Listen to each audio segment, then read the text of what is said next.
Hi! Kumusta? Ang maminaw ug magtuon, makakaton. Kini si Teacher Helen, kaninyo naginamhinam na nga magtudlo. Aron, walay bata nga mabiyaan sa mga pagtuon. Ang mga bata nga kugihan magtuon, taas ang puruhan nga makakaton ug mamahimong malampuson. Kumusta ang mga kabataan karon? Andam na ba kamo nga magbuhat ug magtuon sa inyong mga module? Mga bata, magtuon kita karon. Atong tun-an ang mga tun-an nato ang mga pulong nga naghulagway. Kini ang unang adlaw sa atong mother tongue sa quarter 3 o sa quarter 3 sa atong module number 3. Pulong nga naghulagway. Okay, mga bata, ang katuyuan sa atong pagtuon karon, mao nga mailhan ang mga pulong nga naghulagway. Ikaduha, makahatag og mga pananglitan sa mga pulong nga naghulagway. Ikatulo, magamit ang mga pulong nga naghulagway sa paghimo ug mga pahayag.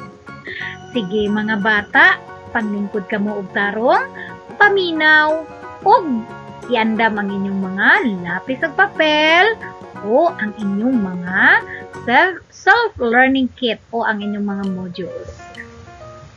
Okay, karon mga bata, aduna ko'y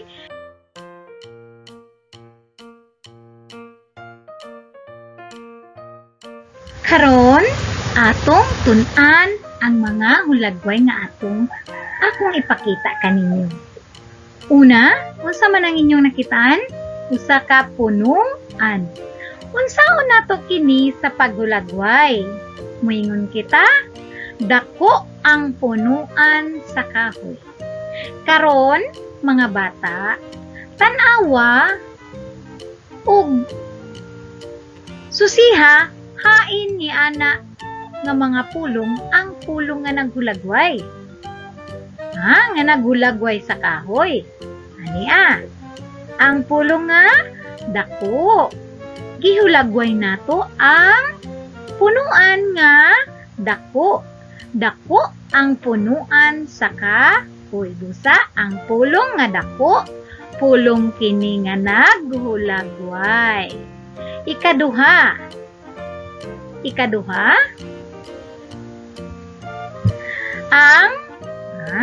ang hulagway nga inyong nakita kay hulagway sa bulak. Unsaon ka nato paghulagway ang maong bulak? Gihulagway nato kini nga nindot ang mga bulak sa florera. Hain man sa atong pahayag ang pulong nga naghulagway. Ania, ako ipakita. Ang pulong nga nindot. Ang pulong nga nindot, mao kini ang naghulagway sa bulak nga atong nakita. Okay. Sige, ikatulo. Unsa man ang inyong nakita karon? Usa, hulagway kini sa saging. Okay, karon atong ihulagway ang saging. Ang saging nga hinog akong gikaon. Unsa man nga pulong ang naghulagway sa saging? Ania, ang pulong nga hinog. Okay, so nakita nato dinhi sa tulo ka hulagway ang pulong nga naghulagway sa matag. Nakita nato nga mga butang. Ang naghulagway sa kahoy kay dako. Ang naghulagway sa bulak kay nindot. Ang naghulagway sa saging kay hinog. Nagpasabot nga ang pulong nga dako, nindot og hinog kay mga pulong nga naghulagway. Sige, tan-awa pa. Unsa inyong nakita? Balay. Unsaon ka nato kini paghulagway karon? Ania, hinlo ang ilang balay. Sakto ba? Unsa man dinhi sa atong pulong o pahayag ang pulong nga naghulagway? Ha? Pulong nga? Ha? Tanaw na to ang pulong nga hinlo. No? Ang pulong nga hinlo naghulagway sa balay nga atong nakita. Diba? Kung atong ihulagway, pagtanaw nato, uy, hinlo kaayo ang ilang balay. So, gihulagway nato kini sa pinaagi sa pulong nga hinlo. Ikaduha nga hulagway, usa ka batang lalaki. Yun sa kini paghulagway, himsog ang bata nga lalaki. Unsa kaha nga pulong nga naghulagway ang atong na makita dinhi sa atong paghulagway sa maong bata. Ang pulong nga himsog. Sakto ba ang atong paghulagway? Ang usa ka bata, batang himsog. So, ang pulong nga hinlo o himsog, mga pulong kini nga naghulagway. Sige, moadto na ta sa sunod.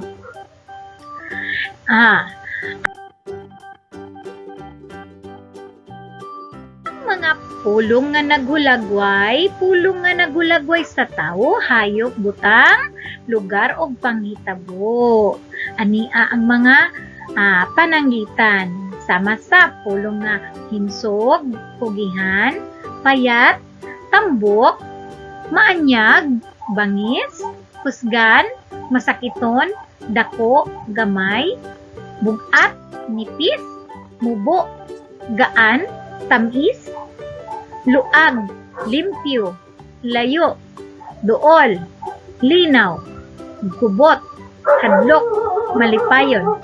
Kini nga mga pulong pipila lamang sa mga pananglitan sa mga pulong nga naghulagway o hungway. Sige. Ania karon ang atong buluhaton. Atong ihulagway ang mga nakita nato nga mga hulagway. Una, nakita nato dinhi unsa man langaw. Unsaon man nato paghulagway kung makakita kita og langaw? Makaingon kita nga ang langaw hugaw. Unsa pa? Ang langaw abtik. Unsa pa? Ang langaw unsa? Ang langaw gamay. Ang langaw bisan asa ra mo adto. Okay. Sunod nga hulagway. Atong nakita, pulis. Sige, kinsa man kaninyo ang makahulagway sa pulis? Ang pulis isog. Pwede pod ta moingon, ang pulis buutan. Ang pulis himsog. Ang pulis saman. Ang pulis unsa siya? Matinagdanon. Pwede pod. Okay. Karon, ang nakita nato dinhi kay nakita nato ang usa ka ampalaya. Unsaon man nimo paghulagway? Ihulagway daw ang kolor. Pwede nato ihulagway nga lunhaw ang kolor sa ampalaya o palya. Unsa pa? Pait. Pait ang lami sa palya. Unsa pa jud? Gaspang, no? Okay, mao kana ang mga pulong nga atong mahulagway sa maong mga butang o mga hulagway nga atong nakita. Sige. Basaha ang mga musunod nga mga hugpulong. Ikahon ang mga pulong nga naghulagway sa tao, butang, hayop, lugar o panghitabo. Pananglitan. Si Pedro himsog nga bata. Ang pulong nga himsog atong gikahunan tungod kay naghulagway man kini sa kang Pedro. Ang himsog naghulagway kang Pedro. Okay, una. Si Hana usa ka kugihan nga bata. Hain man ang pulong dinhi nga naghulagway kang Hana. Ikaduha. Humot kaayo ang bulak nga sampagita. Hain man ang pulong nga naghulagway sa sampagita. Ikatulo, ang kabayo ni Lolo Pedro dako kaayo. Hain man ang naghulagway sa hayop ni Lolo Pedro nga mao ang kabayo. Anaara din na kana. Makita ra ninyo kana, no? Hain man ang naghulagway sa kabayo. Unsa man ang iyang paghulagway sa kabayo. Ikalima, limpyo ang among eskwelahan. Giunsa man paghulagway ang eskwelahan nila. Ikalima, sadya ang pagsaulog sa kadayawan. Unsa man na ang pulong nga naghulagway sa kasaulugan o panghitabo ng kadayawan. Ang pulong nga? Okay, very good. Karon, aduna kitay pagabasahon nga balak ug tubagan ninyo ang mga musunod nga pangutana. Ang akong eskwelahan. Sinulat kini ni Jennifer O. Archaga. Unsa daw ang uluhan sa balak na atong pagabasahon? Ang akong eskwelahan. Sinulat ni Jennifer O. Archaga. Kinsa man ang nagsulat sa maong balak? Si Jennifer O. Archaga. Maanindot, limpyo, ug dako kaayo. Mao kini ang eskwelahan ko. Sa matag adlaw ako naghinam-hinam nga makaadto na usab sa akong eskwelahan.